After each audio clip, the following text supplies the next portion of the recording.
Muchas gracias. Quisiera dar las gracias a Gloria y al Reino de incredible event, which has worked so smoothly and beautifully, so thank you very much. And also Gloria was my predecessor as well, so it's nice to have the top team reunited. And Arnold is here. He has an important appointment in about 20 minutes, but hopefully there may be some questions at the end. So without more ado, I would just like to say, are we still in morning or afternoon? But anyway, good afternoon to everybody here, and I really hope that you have enjoyed the summit so far. I want you to believe me, the best is still to come. Today, we are here to reveal our unique environmental and social research. This would not have been possible without the support of the Ministry of Tourism in Saudi Arabia and the Sustainable Tourism Global Centre. So today we are actually publishing this material together. And for the first time ever, we can now reveal the climate footprint of global travel and tourism. But first, let me quickly just say why this matters. Explicar por qué es importante esta información. Hasta ahora, nuestro sector ha tenido dificultad a la hora de hacer un seguimiento y cuantificar como sector su impacto. Otros sectores como but to actually be able to measure it and look at the whole impact for the whole sector. And of course, you know, that is very critical if we esta información es crítica, sobre todo si queremos progresar en este ámbito. Economic impact work that we do with Oxford Economics, and this builds on that. So the research we're announcing today really changes everything.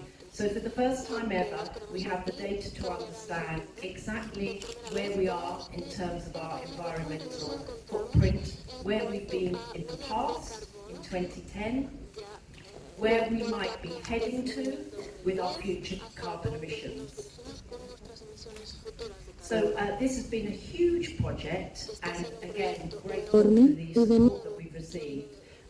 We've looked at greenhouse gases, but not just greenhouse gases. We've also looked at water, energy, and all the resources that we use. Y todos los demás recursos que empleamos.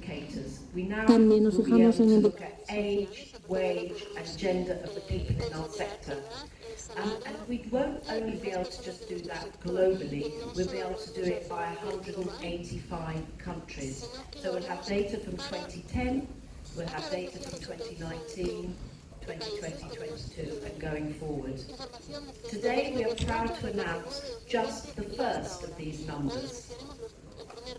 And as you can see on the slide, in 2019, en el 2019, cuando nuestro sector se encontraba en su cumbre, nuestra contribución a la emisión de gases de efecto invernadero fue del 8,1%.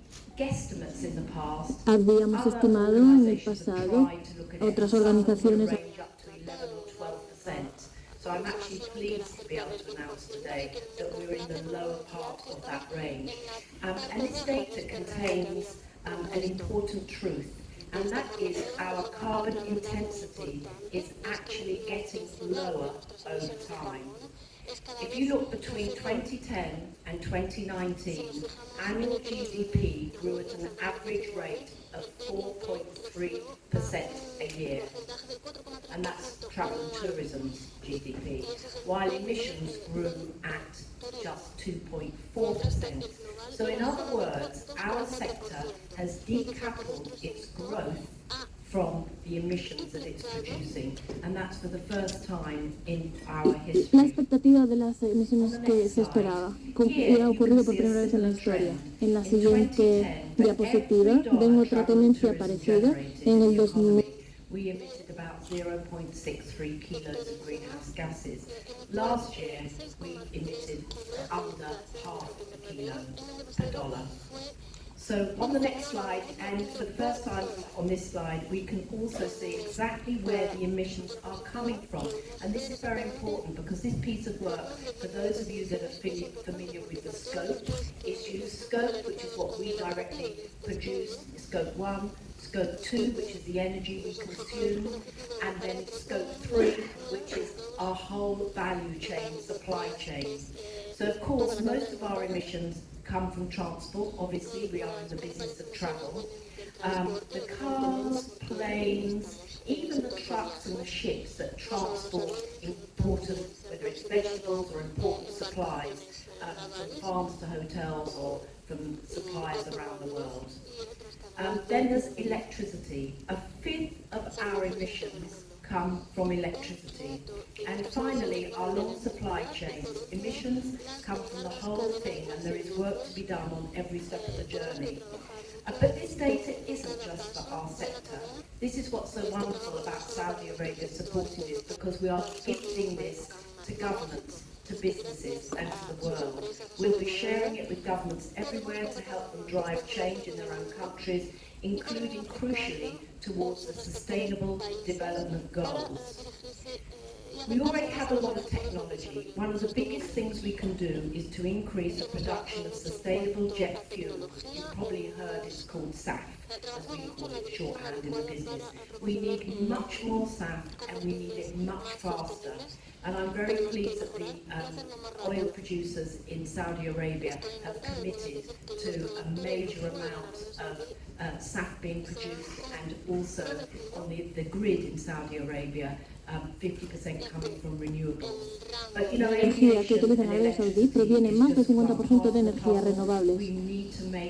Tenemos que hacer avances más rápidos y veloces en cuanto a tecnologías con hidrógeno verde, electricidad. Desde aquí es solo el principio. Estos son los números que hemos...